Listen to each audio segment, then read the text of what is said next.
What's up, everybody, and welcome back to For All Nerd Kind, where we talk about anything and everything nerdy. And today we have a really great episode lined up. We're going to go ahead and bring in our guest here in a second because I'm really excited to bring him in and talk to him. But again, I'm your host, Cousin Ryan. This is my really good friend and the DC lover for whatever reason, my buddy Josh. How's it going, dude? Good, buddy. How you doing? Good, man. Really good. You know, you got Superman in the background already, and I'm already mad about it. I have to look at that the rest of this freaking episode, so that's irritating. How about, you know.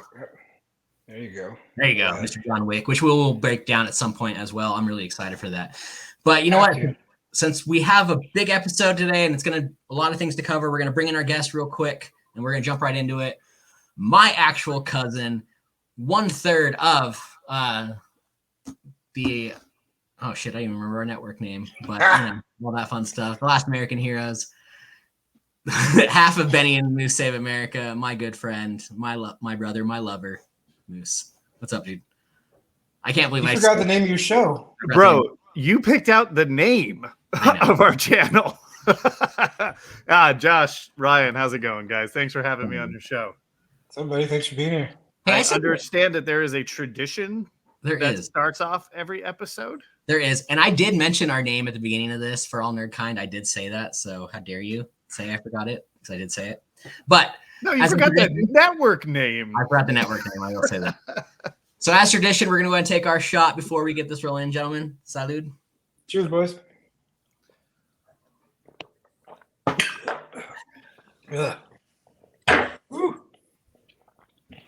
How was that orange? It's delicious, but that kind of went down the wrong tube. So I want to jump in real quick. I want to talk about for the Nerd News Network. Let's get right into it. Talk about the first thing that I saw a little bit ago today, and I want to talk about was that there is a possibility the writer's strike is going to come to an end sometime in the near future. I'm crossing my fingers. I know you guys are crossing your fingers. It's going to happen. We need it. We need this thing to come to an end. They're meeting later this week with the AMPTP. Let's hope they come to a deal. Let's hope they figure this out. What are you guys' thoughts on that? Because I know it's kind of a big deal for all of us. It's needed. There's no news. Every day there's something new. Like somebody got casted. You know, this is shooting.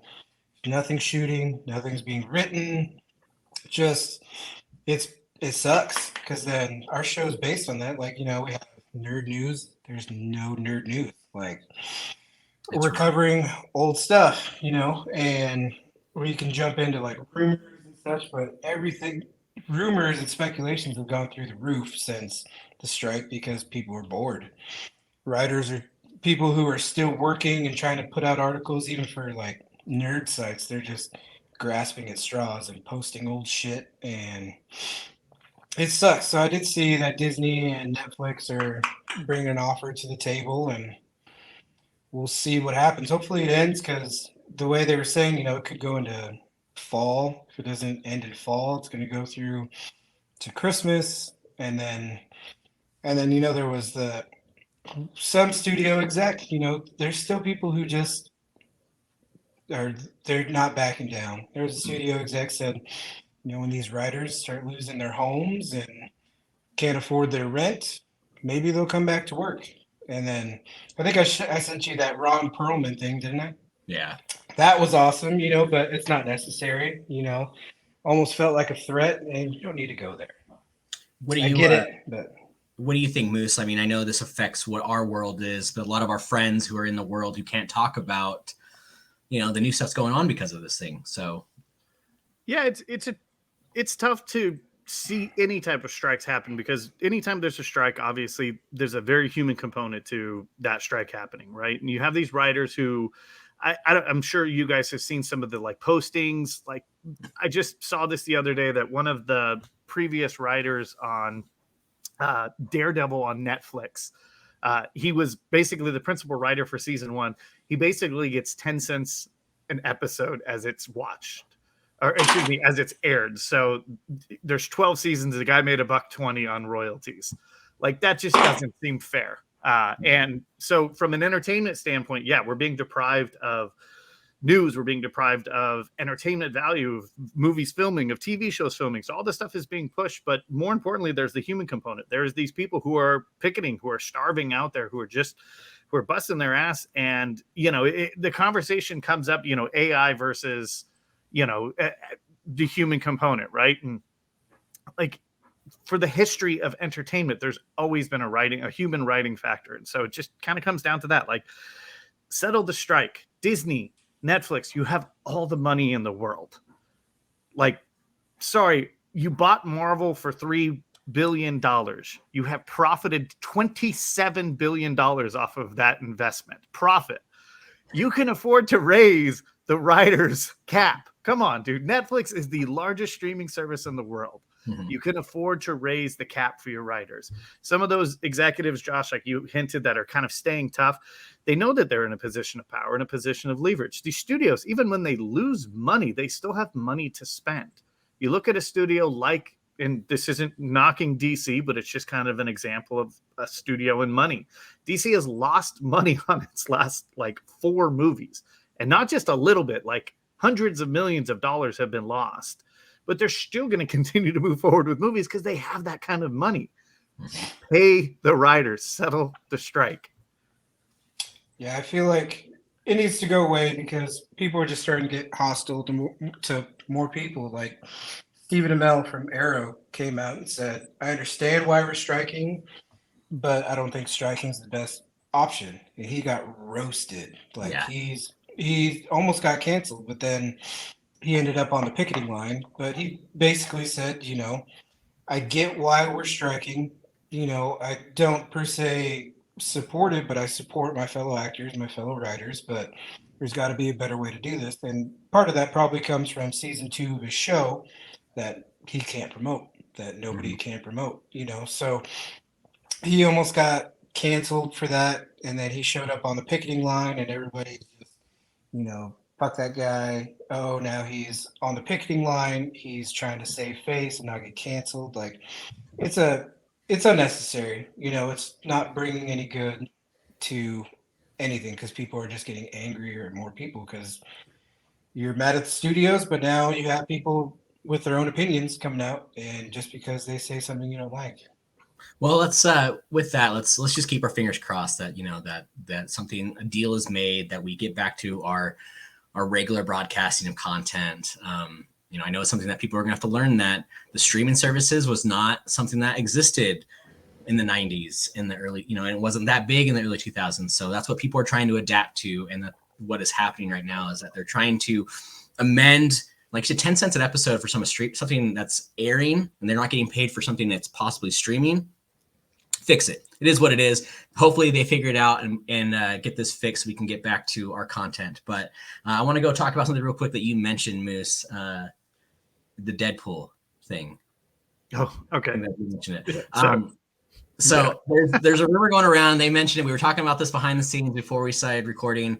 And I want you to go ahead and mention it because there's only one reason I'm excited for this. And we'll get to that. But so what were we talking about behind the scenes? What did you hear a fan casting for Deadpool? Well, it's not fan casting. It's rumored right now, right? And yeah, Deadpool 3 right now, I think, is set to have just cameo after cameo after cameo. And if you think about Deadpool 2, there really was they had the entirety of the McAvoy X-Men do a brief little cameo. You had Brad Pitt as the Vanisher. Matt Damon was the guy talking about baby wipes in his butthole. So there were top name cameos that already existed in Deadpool 2. But right now it's rumored that Taylor Swift would be playing Dazzler in Deadpool 3. We already know Jennifer Gardner's coming back as Elektra. There's all of these rumors of people who are going to be showing up. You hear that the original OG X-Men, James Marsden as Cyclops, because you have, Hugh Jackman coming back and reprising his role as Wolverine. But I think we're in for a wild ride with Deadpool 3. The whole Taylor Swift thing, she's going to be in the movie a minute and 30 seconds. And she'll probably end up dead because it's Deadpool. So it'll be a tongue-in-cheek type, cameo. But I don't know. I think it's funny. And I think if you're going to get a mega superstar to play the character, that totally obscure character of Dazzler, why not Taylor Swift? I'm keeping my fingers crossed that when she appears, that my comic book collection does go up in value, because I do have a very rare mint condition Dazzler. So fingers crossed that that means something. That's the garage sale pickup right there. Oh yeah, man. You gonna get Taylor Swift to sign it? Go to one of her concerts? No, I will. No, I'll never open the package, but still, it could be worth something to a Swiftie. You never know. Sell that thing.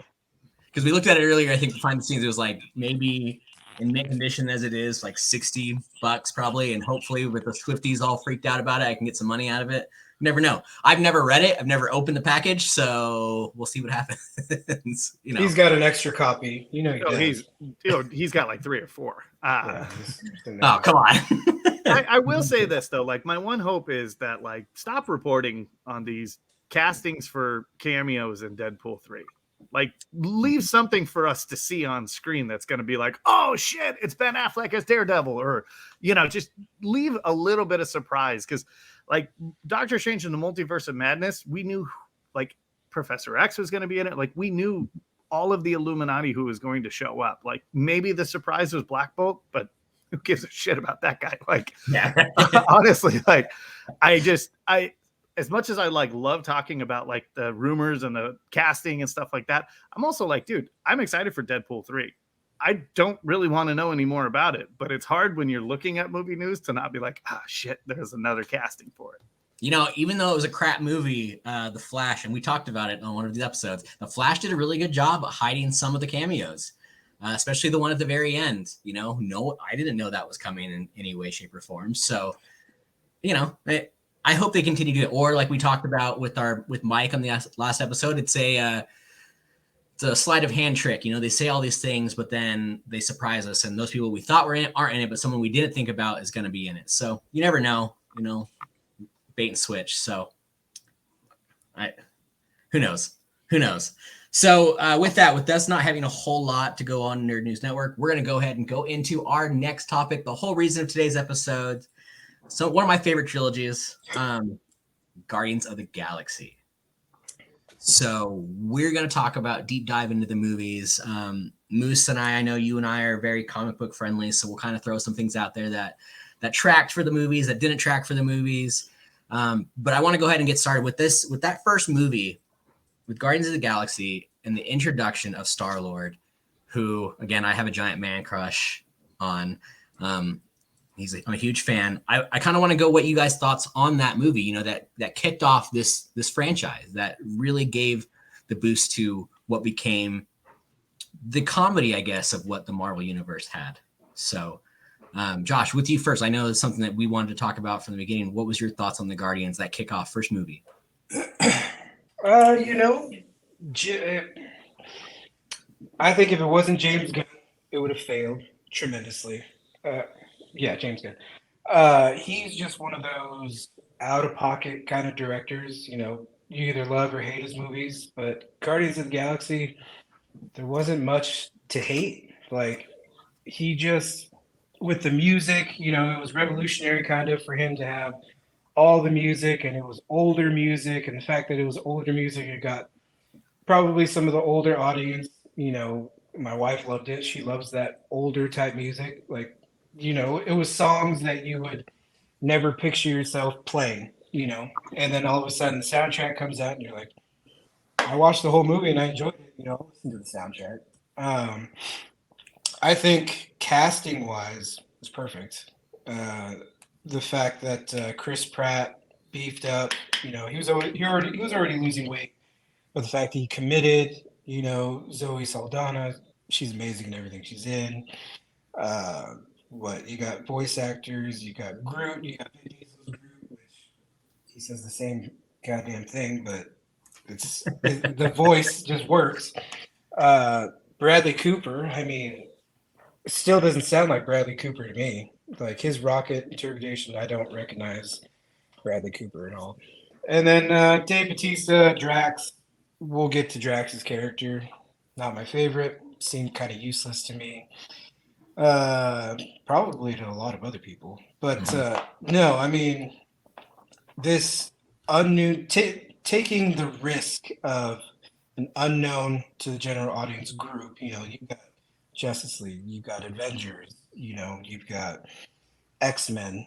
Guardians of the Galaxy isn't up there, at least in my book, with terms of just A-listers, B-listers. I put them in the C-listers, but they have 3 movies that did amazing, you know, and now people know about them. So, like I said, actors, story, across all 3, James Gunn, you know, it's kind of lightning in a bottle, striking 3 times. You know, I enjoyed all 3 of them. What about you, Moose? I know you and I have gone in very great detail about these movies over the past few years, and I kind of want to go, rehash some of it. What were your thoughts on not only just the casting, but the direction that the film took, considering the fact that the original Guardians of the Galaxy in the comic books wasn't this group, and it wasn't. So, what are your thoughts on it? Because I know some people had mixed feelings when they announced who the cast was, who the characters were for the Guardians. It shocked us. It wasn't even like too much of a mixed feeling because Guardians is such an obscure property, and James Gunn loves his obscure properties. Like just watch the Suicide Squad, and there's very few characters aside from maybe King Shark that the average moviegoer would maybe know, or Harley Quinn, excuse me. But Marvel took a huge risk at this point in time. And they announced this at the same time that they announced that there was going to be Avengers Age of Ultron. And Age of Ultron was one of the top selling Avengers comics. And so it was at the same Comic-Con that both were introduced. So it was like, we have Avengers Age of Ultron. And people are going nuts. And then they're like, and we're bringing the Guardians of the Galaxy. People are like, huh? And then they show like concept work and there's a tree and a raccoon. And so Josh kind of said it, and I'll echo it. Like, it was a gamble. It was a gamble to bring together this group of like misfit space pirates that nobody knew about, because at this point in time, the MCU was pretty much grounded, right? It took place on Earth. Yeah, you had some Asgardian stuff, and that was kind of the cosmic entity that was existing right there. But then the end of Avengers happens. We see Thanos, so we know that there's going to be a little more space exploration. Who better than the Guardians of the Galaxy to be the next adventure? And you have to start introducing the Infinity Stones if you're going to do the Infinity Saga. This is the first appearance of Thanos. This is the first appearance of an Infinity Stone, aside from the Tesseract, in which you don't know that that's an Infinity Stone. You don't know that the Mind Stone is in Loki's scepter at this point in time. So the first and only mention of the Infinity Stones comes in Guardians of the Galaxy. And it's executed so well. The music, the humor, and Marvel has always had a humor component to it, but this kind of amped it into, you can have this fun adventure and make it funny too. And then the opening shot is the best part. You have Peter Quill walking through Morag, puts on the headphones, and he just starts dancing in this cavern, right? And they have that huge Guardians of the Galaxy illuminates as he's sitting there dancing. And I remember I had the hardest time. I went to go see this movie with my wife and my friend Steve Eggleston.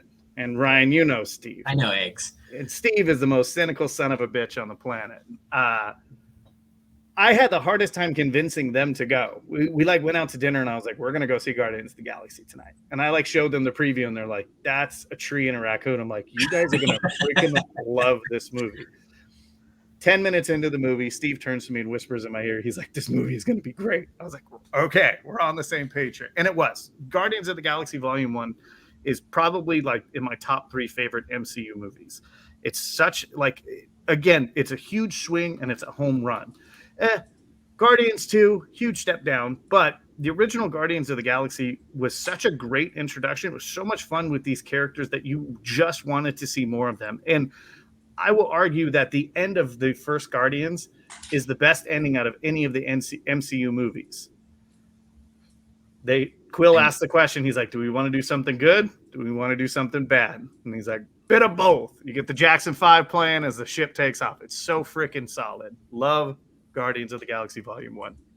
The best thing about the Volume 1 to me is around this time was the soundtrack. Really, like Josh said, the soundtrack itself brought a lot of music back, older music back to our generation, to the younger generation, of things that they didn't know about.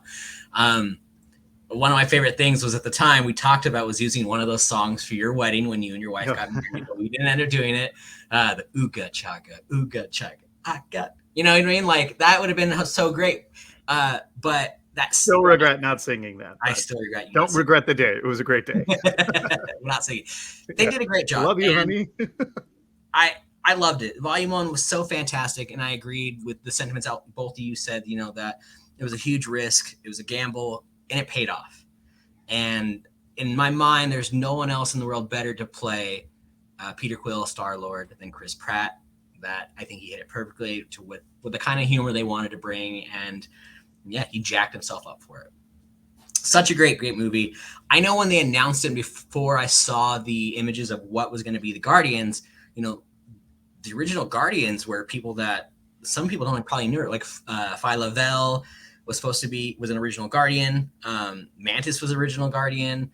Adam Warlock was a Guardian as well at one point. Like it was just Star Fox, who's Star Fox. Yeah, he's Stakara Cordy. Sylvester Stallone's character is basically one of the original Guardians. Yeah, it is. Yondu Udonta was one of the original Guardians, but if you look at Yondu's original character, they made him look like a Native American, and he was supposed to be. He had a bow and arrow, basically. He could control the arrows that he fired with the bow using his whistle, but they gave him like a very like Native American look because they wanted him to be kind of from like a planet that was maybe a little more like Native American. But yeah, one thing to just kind of piggyback on both of you guys, what you said is the music and the humor in this movie drew in an older crowd too. Mm-hmm. Like at this point, my parents had seen none of the Marvel movies, and we were like, "You got to see Guardians of the Galaxy." Once it came out, I took it over to their house. They watched it. They went back and started the MCU, and so I think that was kind of a brilliant move on Marvel's end and James Gunn's too, is because that movie kind of appeals to everyone. Yes, and don't get me wrong, there's a lot of violence that occurs in that movie. There's a lot of people getting jacked in that movie, but you mix in the right amount of humor and some pop songs, hey, it works good.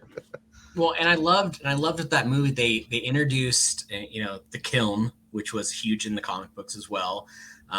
Nowhere, which was a big deal in the comics, a big deal in general for the Guardians of the Galaxy, and what Nowhere technically is, the head of a Celestial. So it's kind of a big deal. What they did with the Guardians, they expanded and gave us, like you said, more of the Marvel universe that wasn't there, more of the fantastical aspect of it. So Volume 1 nailed it on the head.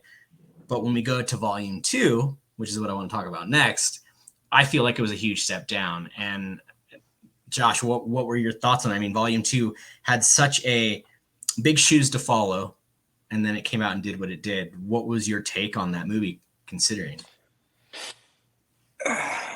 Again, I enjoyed it. Step back.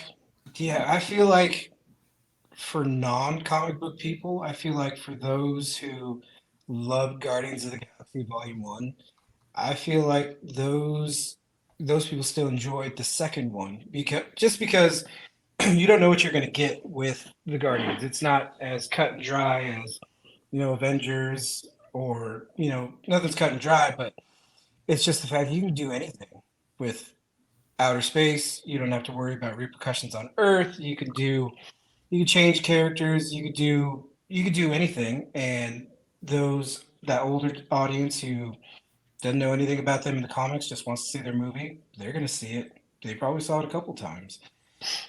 So did I hate it? No.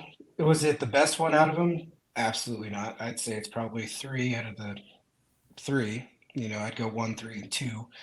But, again, you could do anything with the characters, and you guys touched on it. It's not the original team, but for the overall narrative of Phase 1 and Phase 2, you needed Peter Quill. You needed Gamora. Gamora was huge, right, with her ties to Thanos, and then you got Nebula.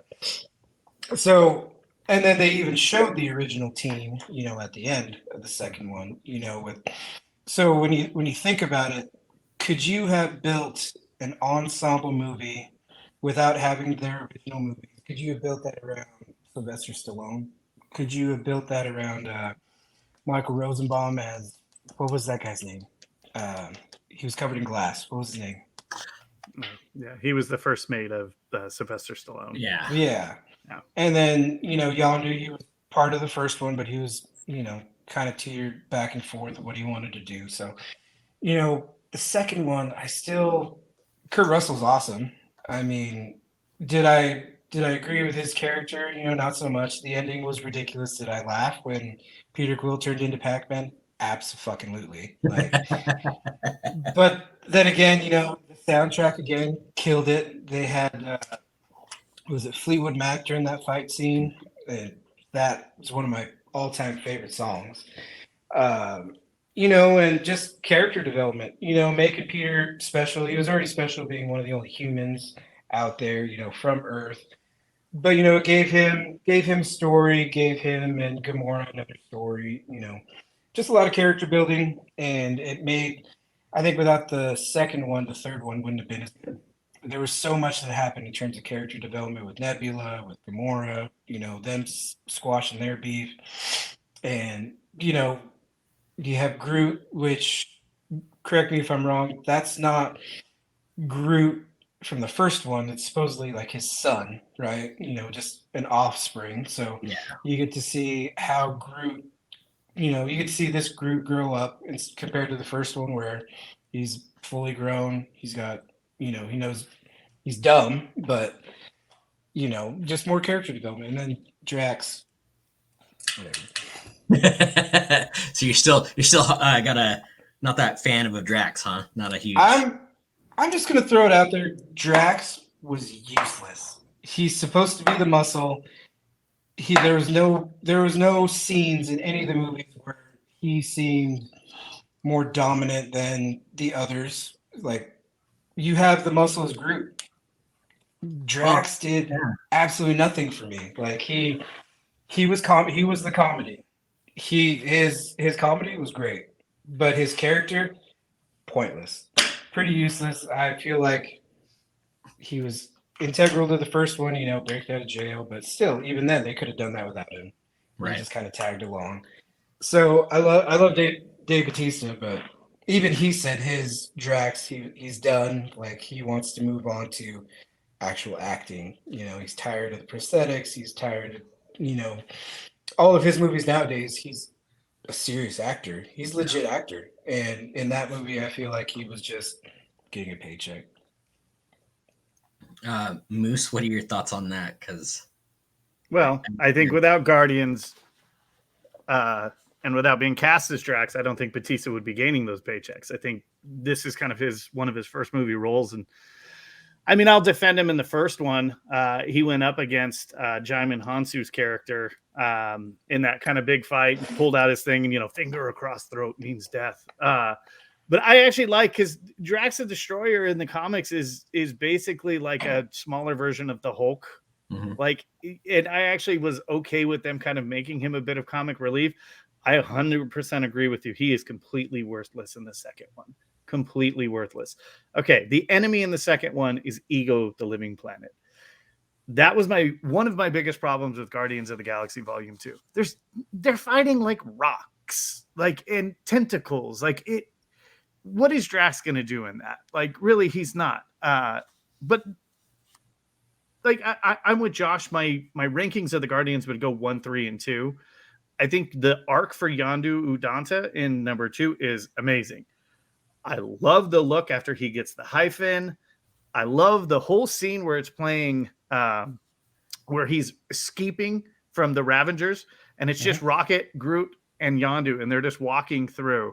Like, that whole segment is amazing. That's the best part of the movie.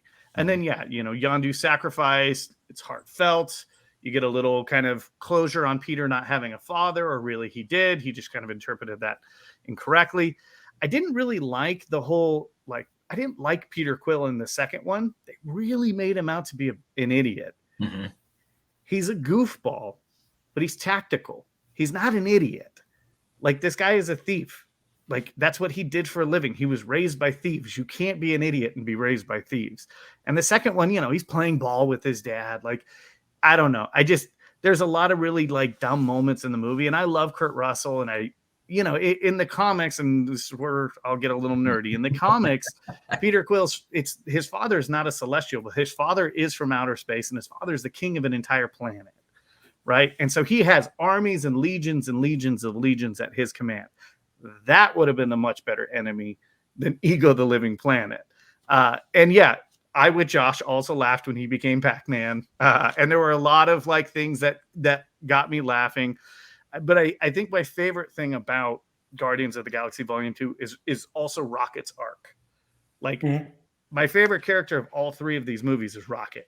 And Bradley Cooper, like if it was anyone other than Bradley Cooper, Rocket would not have been that great of a character.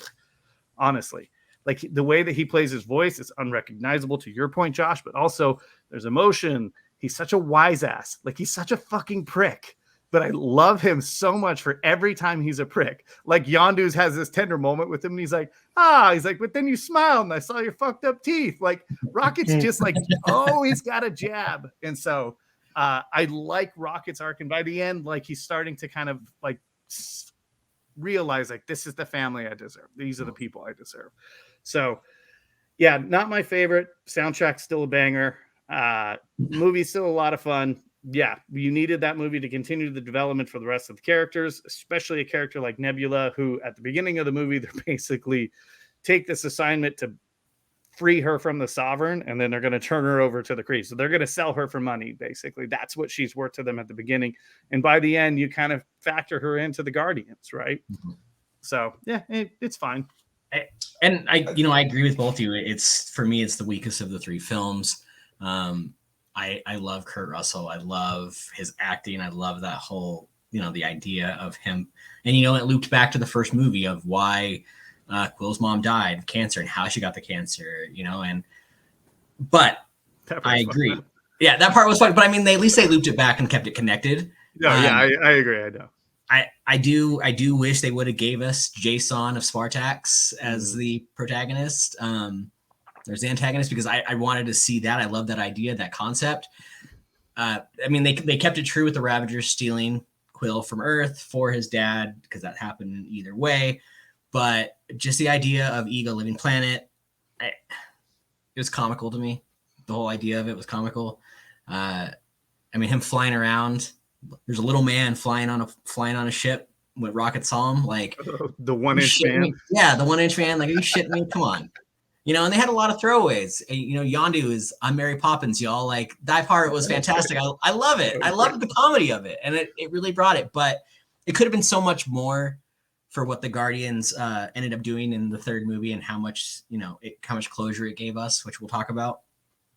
But I agree with everything you guys said. I mean, I don't want to be redundant with this, and it could have been better, and I wished it was better. I will say, though, my favorite part of that entire movie was Yondu's funeral. The Ravager funeral brings a tear to my eye every single time. Yep. I loved it. But what's sad is even though the soundtrack was great, I still think it was the weakest soundtrack of the three movies too. Mm-hmm. I feel like the third one had a fantastic soundtrack.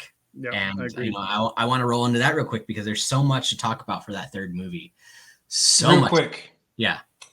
Real quick. So I'm going to defend Peter Quill just a little bit with what Moose was saying, for how he was kind of stupid, because he's supposed to be smart. He is smart. And this is something that I was just realizing as you were saying it.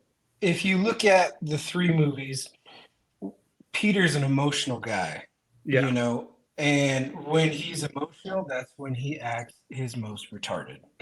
Yeah. I don't know if I can say that, but that's when he acts the most dumb. Like, you see the first movie, he's a thief. He gets out of that situation in the beginning, smooth like butter. Gets out, when they form the team, he's smart. He knows what to do. He's acting as the leader. But then the second one, he meets his dad for the first time. So he's emotional. He needs a father figure. He never had one. So he thought, so there's that story arc. And then we'll jump into the third one, where I thought he was stupid in the third one too, because he was a drunk, he was sad, but I feel like if we were given, well, if you think about it, and all the action parts and all the parts where he needed to be that leader, or needed to be the person he needs to be, he knocked it out of the park, which we need to talk about his interaction with the Avengers. in Yeah. Infinity War, because that was my favorite Peter Quill part. But and then again with Rocket, if you think about it, throughout the three stories, it comes. James Gunn kind of said it for the third one that this whole time Rocket's been the main character, and if Right. you look at all the development, you look at the development in the second one, and then in the third one, with the first one you had him with Groot, and then Groot dies, and then he kind of realizes he needs to raise this offspring, changes him a little bit. Second one, you see he's still an asshole, and that's why I knew Yondu was going to die in the second one right away, because as soon as they said, "You're just me," you're exactly like me. We're the same. If you think about it, it's true. And then that's when I knew that Yondu wasn't going to be in the third one, because Yondu is Rocket in the sense of they're the assholes. They're blunt, they're caring, but they're still assholes. And then I think that's all moves covered. But I feel like Peter Quill is smart. He's just an emotional guy, and Yeah, Chris that's Pratt fair. just nails it. Because, like I said, in the first one, and then in Infinity War, some of my favorite parts of Peter Quill. Well, and I think that's perfect to segue into is the fact that if you look at the third movie, he talks about his emotional moment from Infinity War. He talks about how he's the reason why Thanos won. I'm glad that was written in, because if they just would have kind of brushed over what he had done in this one, like, I'm glad it was just a series of like 3-minute conversation while they were on an elevator, and it was like, that's perfect. That's like, just let him acknowledge that, like, oops, I made a mistake and it cost a lot of people a lot of things. But I want to kind of jump on what Josh is saying too, in that, again, if you kind of rewatch Rocket's trajectory, like, he really is the main character. Even when with his interactions with the Avengers, he's challenging kind of Quill, and he goes with Thor and creates Stormbreaker, right? And then he's one of the last of the Guardians still alive, and he's teamed up with the Avengers to go on this time travel heist. So, like, Rocket continues to be kind of the center of the Guardians' like attention. So yeah, I agree 100% that this is Rocket's whole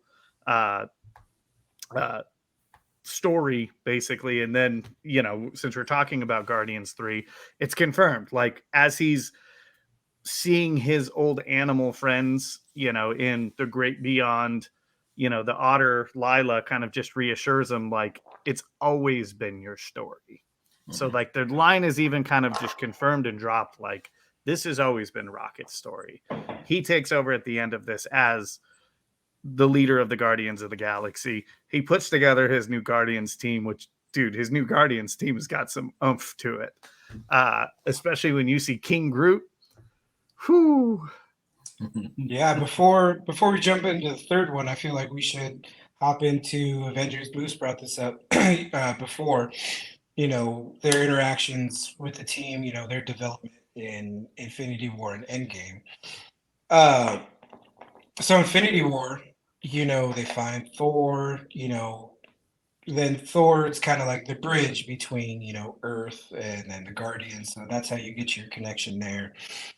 But in terms of just how cool it was to see them, one of my questions when watching Guardians was, how would they stack up against or with the Avengers? What could they contribute? And when they land on Titan and Guardians attack the Avengers, my favorite part that I always tell Melissa about is that Peter Quill works Tony, Spider-Man, and Doctor Strange. All three of them. Yep. He worked him, like, he subdued Spider-Man, threw that net or whatever at him. He gave Iron Man, out of all people, like, a good fight, with his magnets and whatnot. And then I don't think he did anything with Doctor Strange, because Doctor Strange was fighting against Drax, which was, again, stupid.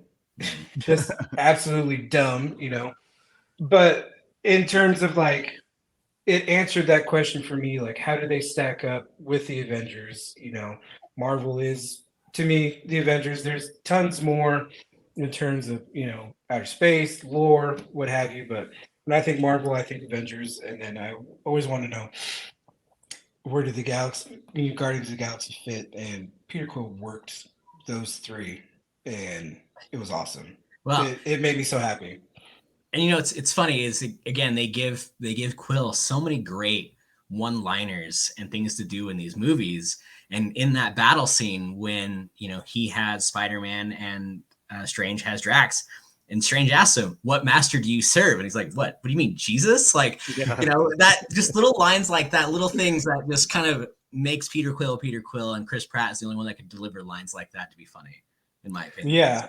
And smart on Marvel's end, like, okay, who are the popular like Marvel heroes right now? Okay, you have to team them up with Iron Man. Doctor Strange is on the come up, and Spider-Man just had his, Iron Man Spider-Man team up. So, like, the team that like teams with the Guardians is kind of like perfect, almost like casting choices for Marvel to put together. It really is. My favorite GIF is Tony rolling his eyes when what did Mantis say?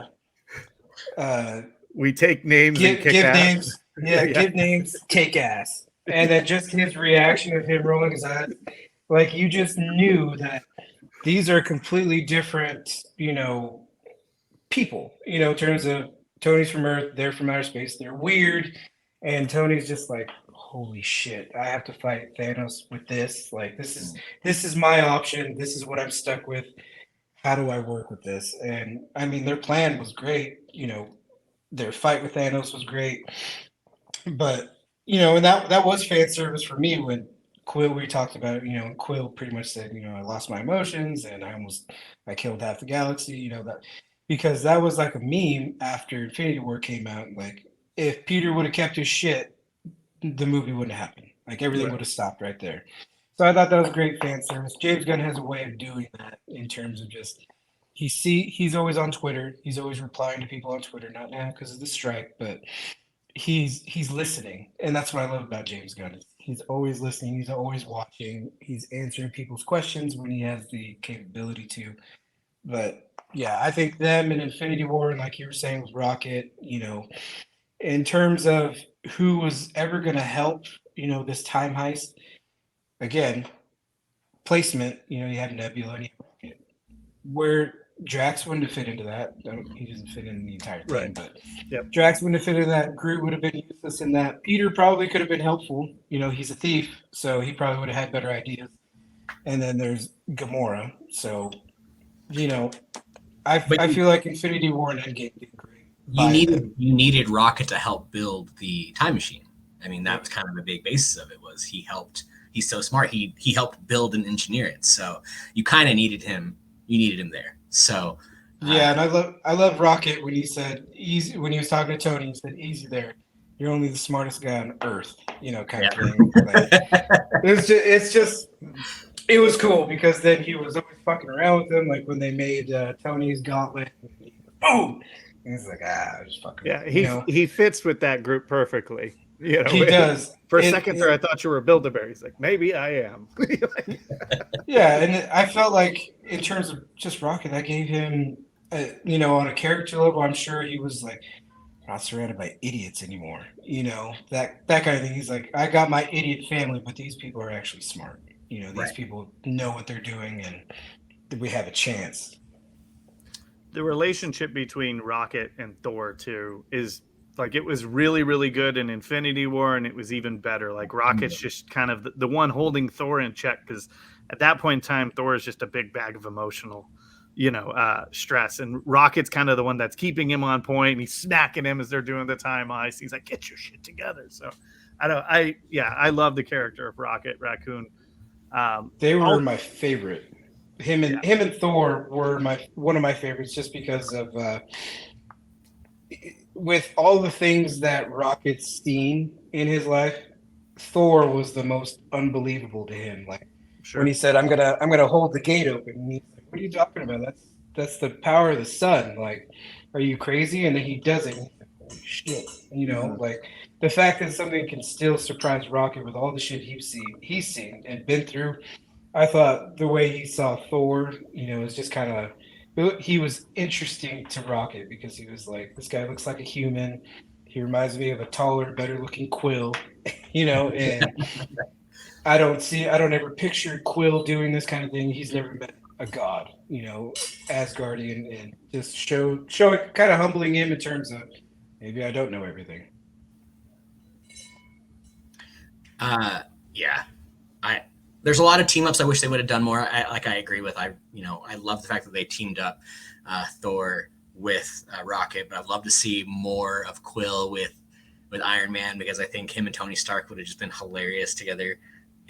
Someone like Quill, who isn't the smartest person in the world, but then you have Iron Man who's intelligent. Just to see that dynamic would have been funny. They gave us a little bit, but I wanted more.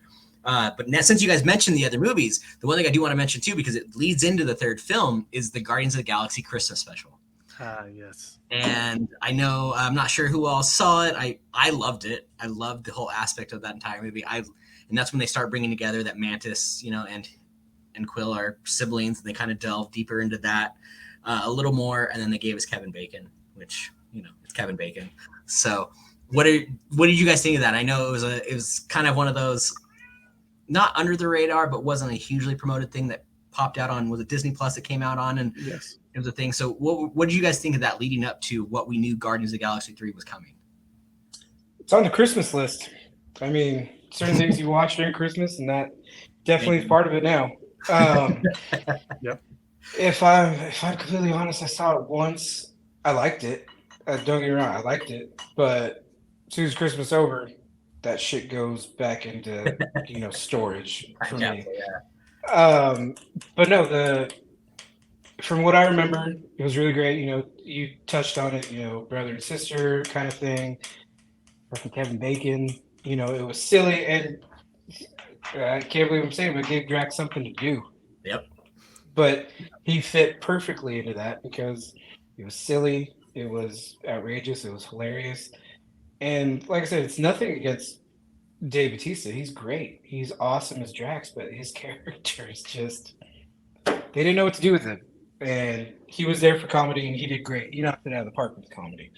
And then Mantis, you get a little bit more time with Mantis because then, with all three movies, you still have so much story to bring to all three movies, and you always got to focus on the main characters. And she became a main character in the third, but that's because, you had a little bit more room for it. It added to story. So I enjoyed it. I'll be watching it every Christmas. What about you, I man? just saw it once. Yeah, I'm with Josh. Like this'll make it up there with Elf and Die Hard, right? We're gonna watch these every Christmas, and yeah, I loved it. It was fun, and yeah, it gave us more Mantis. And at this point in time, like Mantis in Infinity War and Mantis and Endgame was very little, like one-liners, very like small bits and parts. So you knew really what you knew from Guardians 2, and that wasn't a lot. So that expanded her and her like mission with Drax going to Earth, and they get hammered at the bar like together, like because they think that drinking shots is what like humans do for fun. So the whole thing was fun. The bit with Kevin Bacon, and he kind of expanded a little bit more, like it previewed what was going to happen. Okay, Quill and Mantis are brother and sister. Kraglin is going to play a more prominent role with the Guardians. Cosmo the dog. At this point in time, Cosmo the dog was just seen in the collector's collection. This time, Cosmo the dog has words. She's contributing. So you're also going like, okay, so there's a little bit more happening with this character as well. So it kind of previewed what was going to be happening in the third one. And it was a hell of a lot better than the Thor Love and Thunder Guardians, which was in it for like 17 seconds. So I very much enjoyed like that much more than the cameo of them in Thor Love and Thunder. Yes. So it was great. I think anyone who hasn't watched it, who's watching this show, go back and watch that Guardians of the Galaxy Christmas special. It was fantastic. It just had a lot of comedy to it, and it's a great Christmas movie. But I want to get into the third movie, which I know had quite a bit in it. I mean, it brought in two characters who I very highly love in the comic book world. And for those of you who've played the Guardians of the Galaxy game on Xbox, you'll kind of see where I'm going with this. But the first one I bring up is Will Poulter as Adam Warlock into this movie. I was so excited that we finally got Adam Warlock because they mentioned it in Volume 2, and then they gave it to us. Granted, they gave us a very teenagery Adam Warlock. I love that they did that. I'll let you keep going, but I love that they did that. Because I love Will Poulter. I love whatever he does. I think he's such an amazing actor, and I know he surprised a lot of people coming from the movies that he did prior leading up to this, and talk about a glow up for this guy. We're the Millers. The kid. The one thing in my head right now is this big old swollen nutsack that was running through my head right now before you said that, Josh. Mm-hmm. That's funny. It's one of my favorite movies. I actually just watched it the other day, and I watched it, and I'm just like, what the crap? You see him in that, and then you see him in this movie, and then his little cameo in The Bear. If you haven't seen The Bear, check out The Bear. The He has Bear is so good. a great part in The Bear.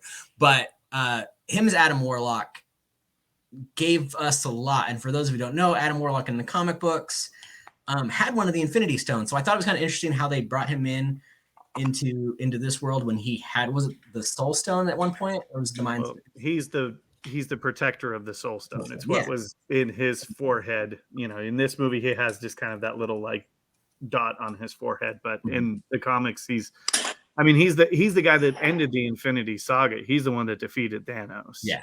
So but he's always been kind of a space cadet like character, almost like a Gandalf of like comic books. And so I'm glad that they played him not that way, as just this kind of like holier than thou type entity. I like that he's flawed. I like that he can get hurt. I like that, like, when he gets hit with Kraglund's arrow, he's like, who threw that at me? He's like, you baby. Like, I love the way that they played him. Like, especially like at the end, he has his redeeming moments too. So yeah, I'm 100% on board with both the casting for Warlock and then the depiction of him. What about you, Josh? I mean, I know we've covered the rest of the Guardians fairly in depth, and we'll go into the movie in depth, but what were your thoughts on the Adam Warlock character throughout this film? I only knew bits and pieces about him. I mean, one of the most popular images of Adam Warlock is him with the Infinity Gauntlet, and so I didn't know much about him, next to nothing. I just knew he was extra powerful, beat Thanos, and so if I'm honest, I felt like he was a little underwhelming, just in terms of, like I said, if you're a casual, Guardians of the Galaxy fan, the picture that resonates with me is the one with him with the Infinity Gauntlet. So I appreciated that they pretty much said they took him out too early. He hasn't matured all the way. That saved his character for me in terms of, okay, this is the beginning of Adam Warlock. I don't know how he was when he first debuted. I don't think he was like that. So he probably debuted and was all knowing, kind of, he was going to save everybody kind of guy. You see this Adam Warlock, and I'm like, okay, he's a kid, super powerful. I was excited when it was Will Poulter, because first thing I said was, the guy from We're the Millers, and then I was like, well, some people got to grow up, right? So he grew up, he got huge, he's a man now. He looked great in the role. I hope that one of these days he gets that time to shine in terms of, this is how powerful he really is. He's finally where he should be. But I would say a little underwhelming for me, because he had his cool parts. The part where he saved Quill at the end, which looked like that one painting where they're touching fingertips. I was dying. I was God and absolutely Adam. dying. Yeah, I was fucking dying. Like I laughed so hard at that part. But I mean, and then at the end, like you said, this new Guardians team, are they going to roll with this Guardians team? Is this, how far in the future are they? How was this? Because Groot had some time to grow. So how far in the future is that? Will we ever see that team again? Who knows? But I love Will Poulter. He's great. He did good for the character as he was supposed to be. I just hope that someday down the line we'll get a little bit more fleshed out of, this is the person you're supposed to be. This is where you stack up against everybody else in the Marvel Universe in your top 5, in terms of power. But no, he was good. I was curious on how he would take the story away from the original cast, and he didn't at all. So, in terms of Was he necessary for the movie? I don't think so. Was I happy he was in it? Of course. I think goes back to what we've been mentioning all night was the fact that this entire Guardians of the Galaxy series was Rocket's movie. It's him. It's about him in the grand scheme of things. And this Volume 3 really showed us that, even though he wasn't as prominent in it as he was prior, with what was going on. But I think it was what was needed to bring the cast together to pull Star-Lord out of his funk, to, bring back Gamora, to give her back into the Guardians world and after what happened to her. Overall, I think it was a fantastic movie. I thought that it did such a great job with that entire movie. I think my favorite bit of nerdgasm for that movie was at the very end when the last song they played was the first song from Volume 1 that Rocket played. And I thought that was great. It closed the loop of what the Guardians of the Galaxy was. It gave us the new Guardians. It was a great storyline, and I think there's so much more to come, especially with the big baddie, the High Evolutionary, and what was done there. And Moose, what were your thoughts on the High Evolutionary and what that brought, and the whole aspect of how Rocket came to be, that whole storyline? Well, I mean, you know the story. If you know the comics, you know of Counter Earth, right? Right. He was not in the comics created by the High Evolutionary, but he was kind of created on this planet, this Counter Earth, by a bunch of scientists. I like that the High Evolutionary was the villain in this one. And the guy who plays him, what is his name? Chuck Woody. Is it Iujiwi? I didn't even want to try. I was going to hope we knew. Yeah. I'm happy you did that, because I wasn't going to help you with it. He's, he was in James Gunn's Peacemaker show. Mm-hmm. And he's great. Like, the villain is menacing. He's intelligent. He also doesn't really fight ever. Like, he has a couple of scenes where he kind of unleashes his power, and that's about it. So there's not really like a fight with the big baddie at the end of the movie. But it works. I think he is the character. I think he is the High Evolutionary. It gives Rocket a explanation and an origin, aside from this, like, Counter Earth, weird scientists exist on this planet. It's more like, well, the High Evolutionaries created species throughout the galaxy. Counter Earth was his attempt to use Earth animals and create a better Earth, and it didn't work, right? Like, they basically turned out like Earthlings turned out, right? But like, I like the ties in with the Sovereign. Like, the High Evolutionary created the Sovereign, and the Sovereign created Adam Warlock. And he refers to Adam as he was supposed to be the Warlock. So I enjoyed the character. I found him menacing, but I did miss a little bit like of a big bad fight scene at the end. It was kind of like he trapped Rocket, Rocket trapped him. They all had their one punch on him, and then that was kind of it. I don't think we're going to see the High Evolutionary again. I think he's dead as fuck. I think he died in the explosion.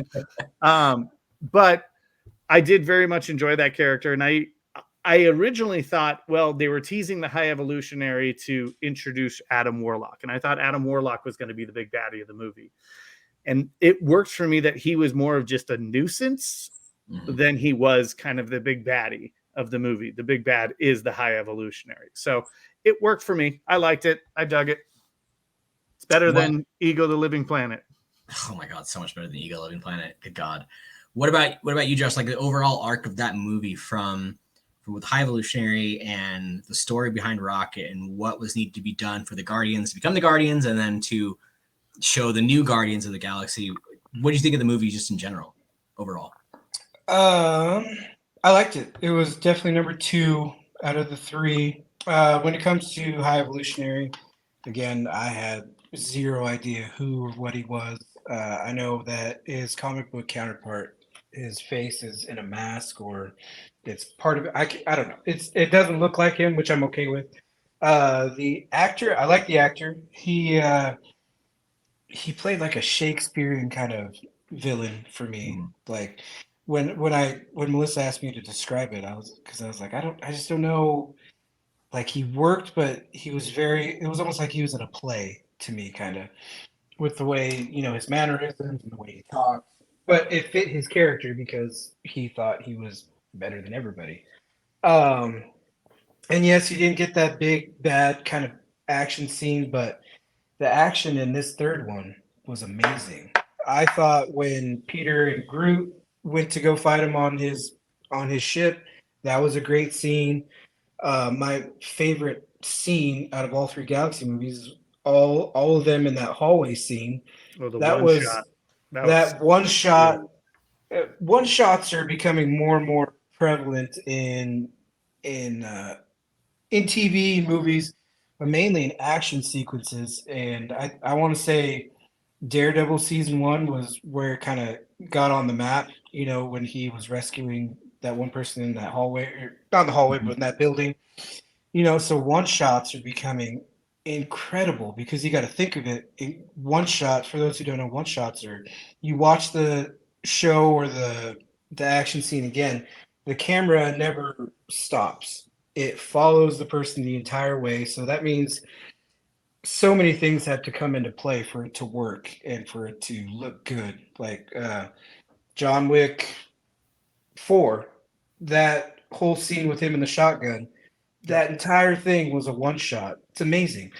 But I thought that one shot in the hallway was amazing in that movie. So I think in terms of just action, that was amazing because there wasn't a whole lot of action in the movie itself. But when there was action, they knocked it out of the park. Um, and again, James Gunn did it again with his music, with his tone. You know, he knew this was going to be his last one for Marvel, for the Guardians. He said, "This is it. I'm done after this. You won't see this team ever again." It was a great send off. It kind of sucks that it was very definitive. You know, Mantis goes her own way. Drax and Nebula are happy where they're at. You know, Rocket's the only one who's still fighting the fight. You know, and Peter's on Earth, and post credits showed that Star Lord will be back. So, you know, and what you were talking about, saying that he might have been dead, Moose, is that there was a deleted scene. And if you do a quick Google, you'll find it. But it is of the High Evolutionary. He is on Nowhere with them and just fucked up. And I think Rocket walks past him and just, you know, he's made his peace, and High Evolutionary just kind of sitting there like, now what do I do? So he is still alive, but you know, is that canon? Probably not. It's deleted, so he doesn't ever have to show up because I feel like that scene, if they're never going to use him again, that scene was pointless, which is why they took it out. But one thing that Guardians did really well as well is the mesh of action, comedy, and hitting you in the feels. You know what I mean? The first one, was there really any hitting you in the feels? Not really. You know, Peter's. We are maybe the We Are Groot. Yeah, you know, so yeah, that sacrifice. So that kind of hits you a little bit. The second one, obviously, Peter, you know, ending his dad kind of thing, and then the whole Yondu thing. You know, he may have been your father, he wasn't your daddy. You know, Melissa absolutely loved those movies. We saw the first one, Peter, like 5 or 6 fucking times. Like your buddy Moose. You know, I was like, hey, let's go see this movie, and here's her on her phone through the beginning part, and then that song comes on, just puts the phone down. You know, one of those kind of things. And then, you know, we saw it 5 or 6 times, and she watched it repeatedly. Then she was excited for the second one, didn't love the second one as much. Third one she loved because it hit all of her bones. You know, it had the action, had the comedy, had the music, and then just the heartfelt scenes. You know, the ending of the third one, you know, it's over. It's done. You know, Peter letting go of Gamora, you know, Gamora finding her own kind of family with the Ravagers. And then, you know, Groot and Rocket still doing the same thing. And then Drax finds his happy ending kind of thing, finds his calling, which I don't think deserved 3 movies worth of character development just to end him up with kids. But, you know, so overall, the trilogy is amazing. I hope that Rocket comes back with Groot somewhere down the line with his new team, so you can see, you know, best bets they'll show up in Secret Wars or Kang Dynasty. You just never know, but they left it open, but they also closed it. Mm-hmm. But I'm excited to see where Peter goes because now he's on Earth. So does he get tired of Earth and go back to space? Does he decide he wants to keep doing the superhero thing? Because, you know, technically he's an Avenger. They all fought in that war, and I'm pretty sure if you fought in that war, you're an Avenger. So I'm excited to see what they do with him. But Peter, Chris Pratt, James Gunn have kind of said, we're not going to do that character without one or the other kind of thing. And James Gunn, he's got his hands tied. So we'll see what happens. I definitely think we're going to see Peter Quill again. I don't think for a minute that you have Star-Lord sitting on Earth and Sam Wilson isn't going to show up in Cap uniform and recruit Peter Quill to be part of his new Avengers. That for sure is going to be a thing. And I think we'll get Pratt back as Star-Lord on the Avengers. And it'll be a different feel because he's not really out in space. Like, he's grounded. You're dealing with kind of like grounded type scenarios. And you could tell he's going stir crazy in that post-credit scene because he's just talking about mowing the lawn with his grandpa. So I think for sure we're going to see Star-Lord back. I think for sure I would not be shocked if he appears in the next Captain America, The Brave New World. I think for sure we're going to get Star-Lord in some capacity, even if it's just a cameo at the end. Think about at the end of Avengers Age of Ultron, it showed the next Avengers team, right? And it was just little cameos from everybody, but I think we'll get that in the next Cap movie with Anthony Mackie as Sam Wilson. But I loved about 90% of this movie. There's one thing that bothers me the most, and I'm just going to grievance. Star-Lord is tactical. To your point, Josh, he took on 3 of the toughest Avengers and held his own, right? In every one of his movies, he's had a mask that has allowed him to breathe in space. He's had boosters on his feet that have allowed him to fly. He gets caught in space and almost dies. How does that happen? Where is his mask that he has worn for every single movie? Where is the boosters on your feet that he has worn for every movie? I get it. It was for dramatic effect. We got that awesome shot. Yeah, the Jesus or the God and the Adam pose. Yeah, agreed. Agreed. I laughed my ass off too. But then afterwards, I was like, wait, where's his mask? That was just my okay, Peter Quill is tactical. He wouldn't get caught in space. He's lived in space since he was a kid. So that was just my one gripe about it, but it worked and I would have complained about it more if they actually had used that to kill off Quill, because look, every one of us went into this movie going, oh, Rocket's dead as fuck. And every one of us went into it and was like, who's next? And there were so many teased moments. Drax takes this shot from Nathan Fillion's character and you're like, oh, this is it. They're going to kill Drax.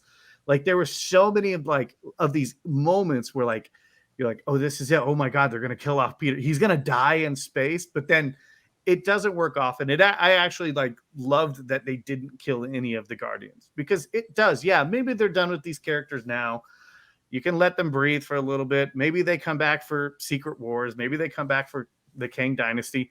Maybe they just make another Guardians down the line. And yeah, hey, maybe Nebula wants to come back and be part of that. Maybe something bad happens to Nowhere. So there is still more stories that can be told with these Guardians. But yeah, to your guys' point, I enjoyed this soundtrack better than number 2 as well. The one shot is my favorite Guardian sequence. That 3-minute one shot is perfect. It sums up the Guardians and their abilities and their way that they work off of each other. It's perfect. And yeah, the villain's fine. He was fun. I love the new Guardians team, but all in all, I just had a really good time with the movie, and it is a perfect send off. And yeah, the feels definitely got me. The scene where Drax is saying goodbye to Mantis, that one got me. That one got me shedding a tear, because Batista is the biggest, buffest dude in the world. And there he is crying. And it's oh, damn, if Drax can cry. So yeah, I very much enjoyed it. I enjoyed Kraglin's arc. I enjoyed the little Yondu cameo in there when he finally has his moment with the arrow and he's able to kind of successfully save Nowhere. I enjoyed the whole bad dog with Cosmo. So it worked for me. The movie worked quite a bit. I enjoyed it. I think it's a perfect send-off. I don't think Guardians is the best trilogy in the MCU. I personally think Captain America's trilogy is probably better. But it's probably the second best trilogy with the Avengers, or excuse me, in the MCU. And I agree with that. You know, for me being a hardcore Iron Man fan, the third Iron Man ruined the entire trilogy for me. So like, I still think it's one of the worst. It's one of the worst third movies that the MCU created. Oh, the second one's a mess too. Yeah, but you know how I feel about Yeah, the you want to virus and give it handy to RDJ. I get it. well, no, I mean, come on, you know, they did a lot of things wrong in my opinion for that movie. So the Guardians did give us, I think, one of the strongest trilogies. But what Captain America did do it better, even though you have a really weird love relationship with Thor. I'm surprised you didn't say that. So I'm really surprised that Thor wasn't number one. Yeah, but number 2 and number 4 of Thor, like the first one's fine. I enjoy the first one. The third one, Ragnarok's great. Number 2's terrible. Thor: Love and Thunder, Yeah. So I mean, we can at least go back to the Guardians and be like, dude, I could rewatch any one of these movies any day of the week. But I think when you look at like Captain America's trilogy, you have The Winter Soldier and you have Civil War. Those are two of probably the hardest stories to tell, but those are also probably two of the like best MCU movies. Right. So yeah, Cap's definitely, I think, got the best trilogy for now. I will say I was very happy with Guardians that they had a uniform in the third one. I thought that was a big fan service because when I saw them in uniform, I was like, those look fucking cool. It's about time it happened.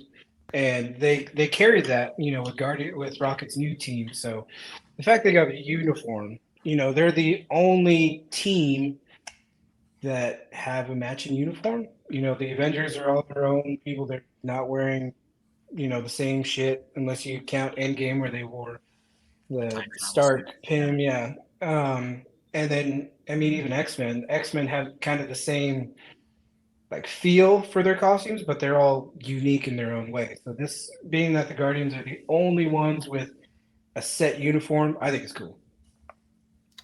Yeah. That third movie, I think, closed it out and gave us what we wanted as fans for the Guardians of the Galaxy. Especially with it being the last, with the Guardians moving on in the story of the MCU and going to different characters and doing different things. I think it gave us a great send-off. I agree with Moose, though. I do think we will see not only Star-Lord and probably something coming up soon, but I think we're going to see all of the members of the Guardians of the Galaxy, especially whenever they close out this phase or the long-term phase of the Sacred Timeline. And depending on how they do the timeline, bringing it all together, we might see all of these original members back together again at some point. So you never know. We still got quite a few movies and TV series to go with Loki season 2 coming out. And, who knows what happens with Jonathan Majors after, the crap that's been going down. I'm hoping he's still around because I really like to see the ending of all that and to see the build up that every single MCU movie has given us. Even the Guardians have hinted at certain things. So you never know. You never know what's going to happen. I would love to see them all back though, because it was a great cast. So I just want to see as all of like the Avengers and all the superheroes assemble against Kang, I just want like Owen Wilson from Loki to just be like standing there and just be like, wow, like, drop that on us. It'll be perfect. Yeah, I don't need to see anything Marvel after that. It doesn't get any better than that. Just ends with him saying "wow." Just wow. Yeah, end of the all movie. I need. That's all you get. That's it. I'll walk out a happy man. Well, guys, we covered a lot of stuff tonight. I want to kind of just go around real quick and talk. Is there anything big that you want to talk about for the 3 movies? Just an overall general feeling of the Guardians and before we call it a night. Josh, do you start with you? Like, what just overall from the 3 movies, everything? What was your final feelings towards all of it? It was awesome. The fact that you could take an unknown ragtag group of people, not give them their own solo movies because it's questionable if they could carry their own solo movies for at least some of the characters. But the fact that you can do that and you did it and you did all 3 movies as cohesive as you can with, all those 3 movies and then making them part of the bigger arc. The MCU covers so much. Like you have Earth, you have space, now you have the multiverse, and they have so many facets that they need to cover because they started with what was that Halloween special they came out with Werewolf by Night. Werewolf by Night. So that now they're gonna dig deep. It was good. Now they're gonna dig deeper into the supernatural side eventually. They've got so much. Blade's coming. So they're covering supernatural. They're covering Earth. They got street level heroes. They've got Avengers Save the World. They've got Guardians protecting space. So that's not something they could just drop off. So yes, I do agree that they'll be back, because even though you're dealing with the multiverse, you're still dealing with the universe. There's going to be repercussions throughout the universe, and the only people who are going to do anything about it is the Guardians. So I feel like they will. I do feel like now they will be back. It's just how and when, and without James Gunn, which that's going to be hard, because do they copy what he did? Do they keep the music going? Can they capitalize on the humor? They're going to be able to get you in the feels again. James Gunn's one of those directors to me where if he has a passion for it, he's going to knock it out of the park. So we'll see what happens with them, and we'll see him again. What about you, Moose? Like, with everything we've talked about tonight, what's your general overall feel about these movies and what could come next? Honestly, thank God Guardians of the Galaxy came out this year with everything that's going on with the actors and writer strike, but also the MCU needed a win. They have had some stinkers that have come out. Ant-Man Quantumanium was fine, but it lost money. You keep going back down to like these theatrically released. I was so excited for Thor: Love and Thunder because I loved Thor Ragnarok.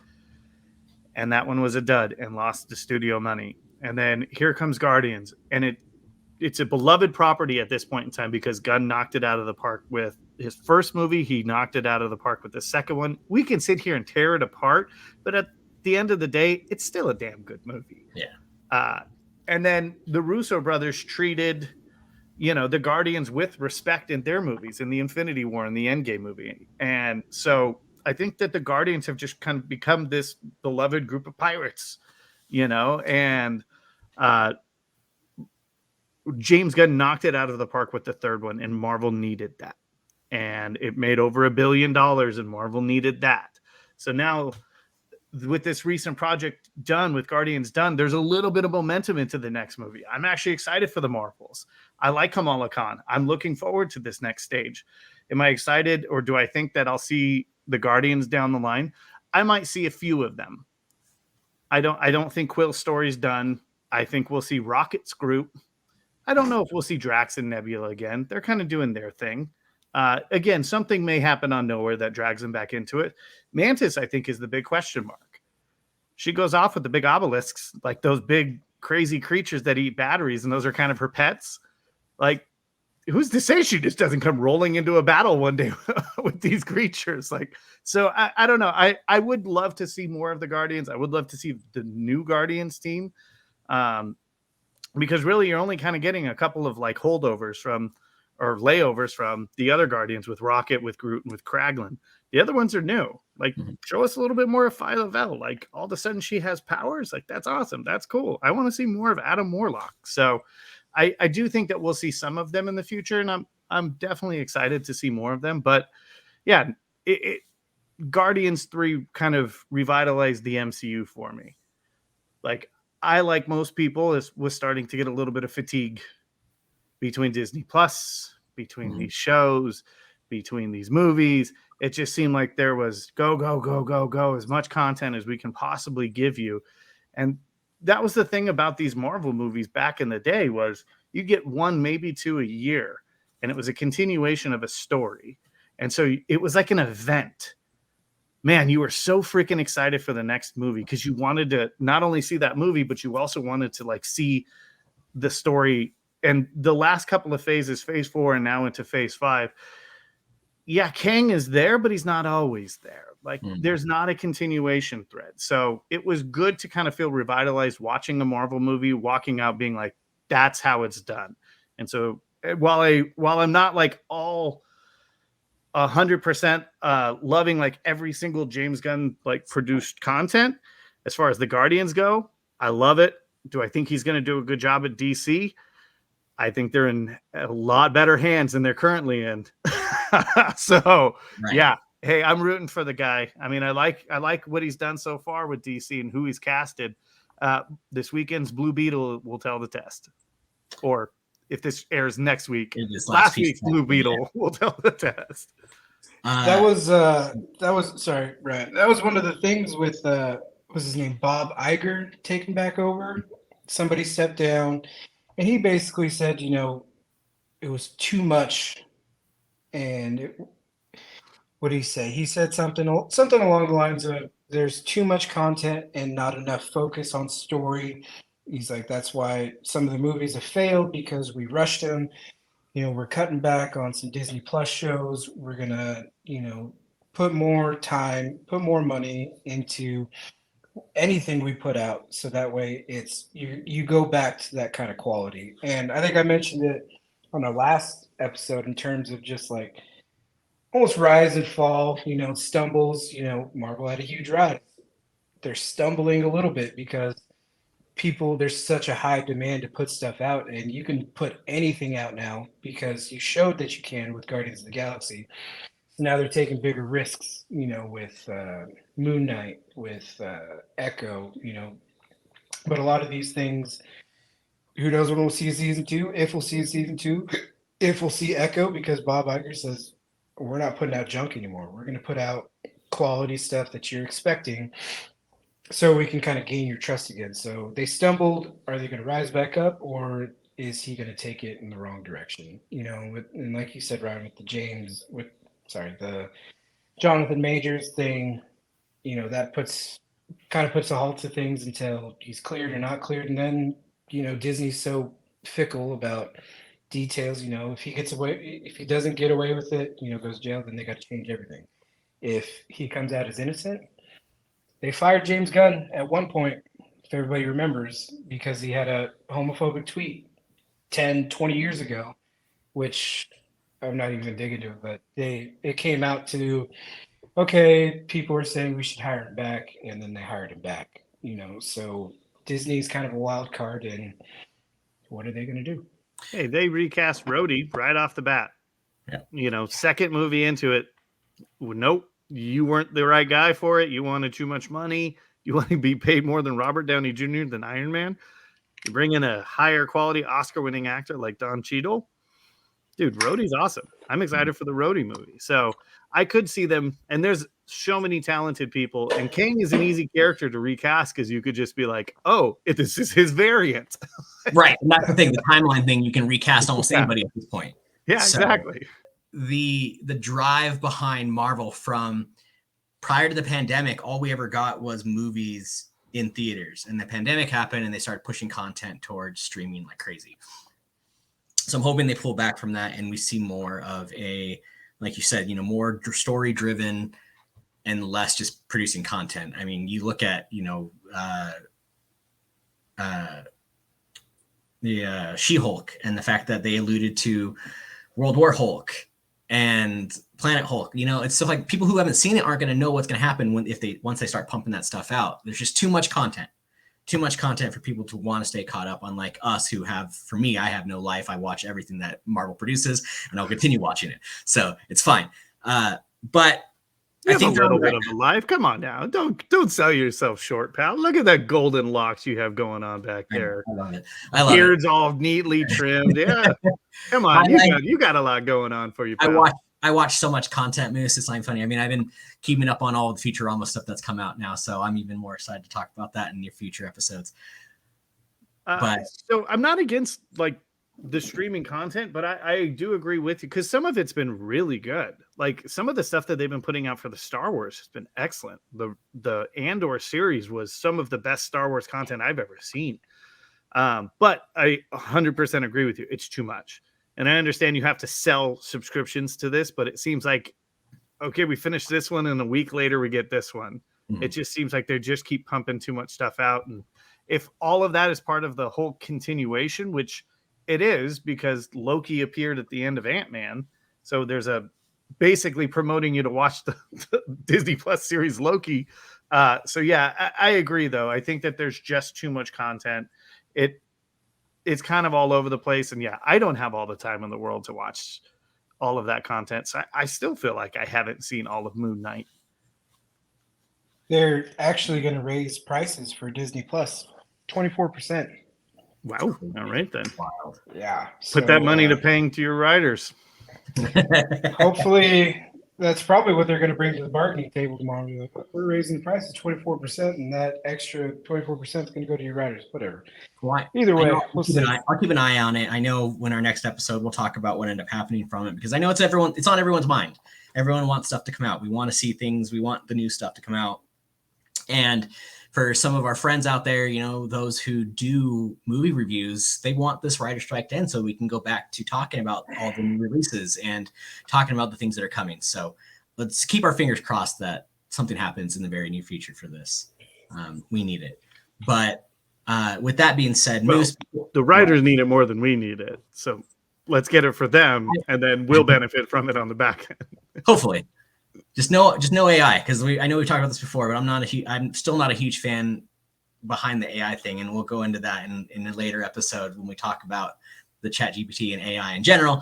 But I've seen the Terminator franchise. I know what goes down. All right, Skynet, I'm on to you.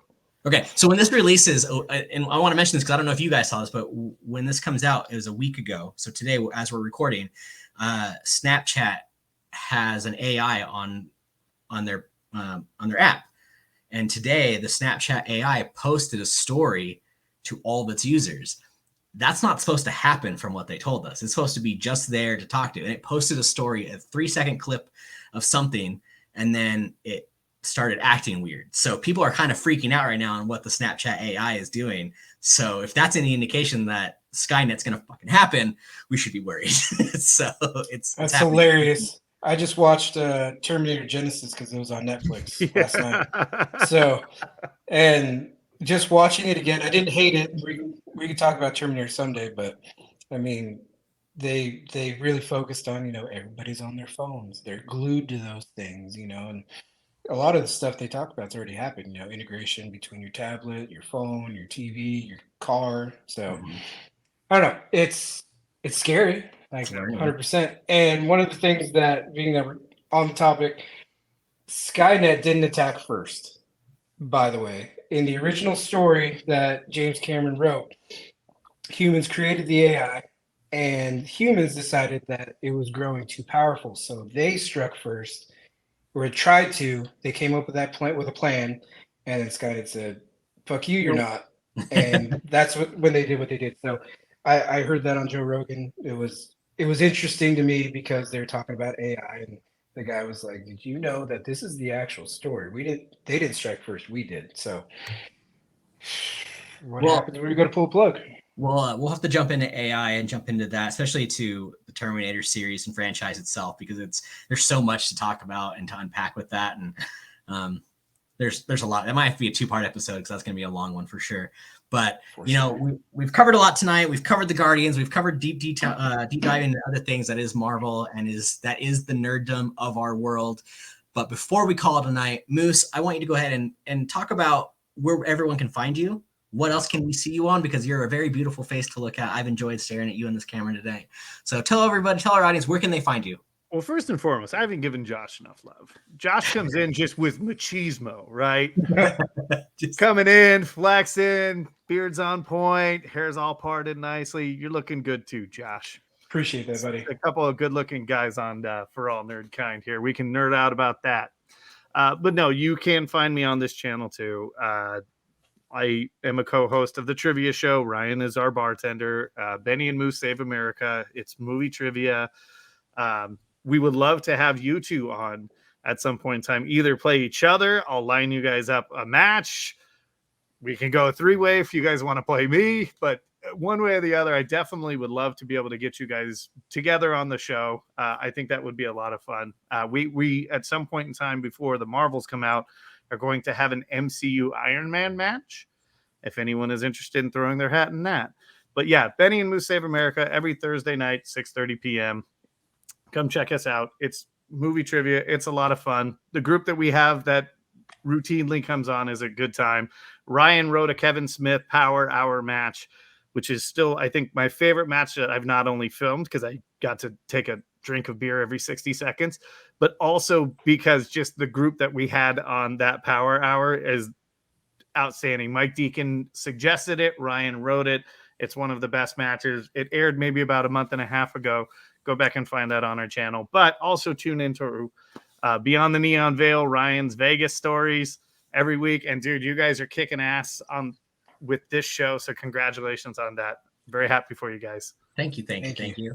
And for all our fans out there, I know Josh, you'll probably talk about it, but I know you don't have much of a social presence out there on Twitter or anything else, but you are the number one person of this group that is on there during when this show airs. You're out there talking to our fans as it's going live, and you've had such a great feedback and incredible interactions with our fans. And kind of talk more about that. Like, where else can they find you? What do you want them to talk to you about while these shows are airing? I mean, I'm busy. when you have a kid and you got whatever. But I'm on Facebook. Anybody can friend request me. We can talk. I post to just about every comic book nerd group on Facebook that I can when an episode comes out. So it's cool. And then even people, friends, everybody out there, I get random text messages. What is the next episode coming out? So I apologize. It's summertime. We got shit to do. I'm sorry.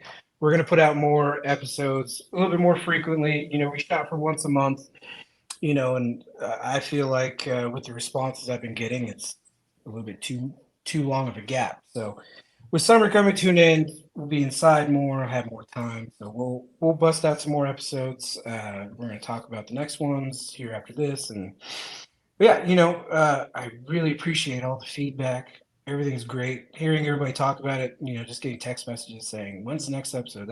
That kind of lights a fire, because I don't expect millions of viewers, but hey, who knows? But We'll get what we can take. Yeah, I'll get what we can take, and I appreciate those who are giving us what we're getting. It's fantastic. And your guys' Moose, and Deacon, you guys' fans, they've been watching, they've been commenting, and I try to comment on every episode. I haven't checked lately, so if you commented on the last episode or the previous episodes, I'm gonna take a look. I'm gonna talk to you. And I want to second that sentiment. We really want, this is for all nerddom, for everyone out there who considers themselves a nerd, who wants to talk about something and get nerdy with us. Reach out to us, either in the chat. Find me on Twitter at Cousin Ryan 2021. It's actually X now for whatever reason, but I'm still going to call it Twitter because fuck that. Come look for me, Cousin Ryan, out there. Go watch our other shows. Benny Moose Save America is one of the funnest trivia shows out there. It's hilarious. We have what you guys see during the episodes is really funny. We have blooper reels that are going to be coming sometime in the future, and they're even more hilarious than the actual shows themselves. Some weird shit goes down in these shows, but it's so much fun. The trivia is fantastic, and it's movie trivia based, just like barroom trivia. It's a great time. Come check it out. You'll get to see us. And if you ever want to be on an episode of that, reach out to Moose at Big Moose. What is it, Big Moose Haas? On Big Moose Haas. Yeah, Ryan, your co-host here. I have said it time and time again to you, dude. I'm like, dude, I'd love to get you and Josh on. Josh and I will come on. I think I have an idea. DC versus Marvel Trivia. I'm in. DC. I'm in. So we'll talk about. We'll figure it out. But we'll probably pick our top few, my Marvel movies, your DC movies, whatever, and put them out there on the board. And we'll have questions in regards to those 3 rounds. I think that would be really fun to do. But also for those of you out there, come find me and talk to me. If you have Vegas stories, come be on Beyond the Neon Veil. We'll talk about some of the funnest shit that you've done, some of the crazy shit that I've done. There's a lot of good stories coming up that I've been doing. I've been out a lot this summer, so I apologize for the lack of episodes. We've been just trying to pile in as much as we can because it's summertime here in Vegas and a lot of stuff, a lot of partying happens. So there will be stories coming. But also, if you want to be a nerd and come nerd out with us, reach out to me, and we'll love to have you on for all nerd kind. I love it. We have some great episodes lined up. One of our coming guests is going to be the other half of Benny and Moose. our brother Benny wants to come on and nerd out about some Dragon Ball Z. So I know that's going to be a really fun episode that we're going to do. Josh, I'm going to lean on you really hard for that one because I don't know dick about Dragon Ball Z. So I know all of it. Yeah. Okay, good. Because Benny, it's like an obsession for Benny. So if you know it, then someone can talk to Benny about it. Because he'll start talking to Ryan and I, and I'm like, nope. Sorry, bud. Like, I know Goku, but that's about like the right, extent yeah. of it. You know what I mean? So, but for everyone out there, thanks so much for joining us tonight. We really appreciate it. Again, I'm Cousin Ryan, my incredible host Josh, and my really great friend and actual cousin Moose Haas. We thank you guys for being here. We'll see you all next time. And in the words of Brother Benny, remember to like, subscribe, or fuck off our channel. We'll see you guys later. We really got to renegotiate that exit. Good night.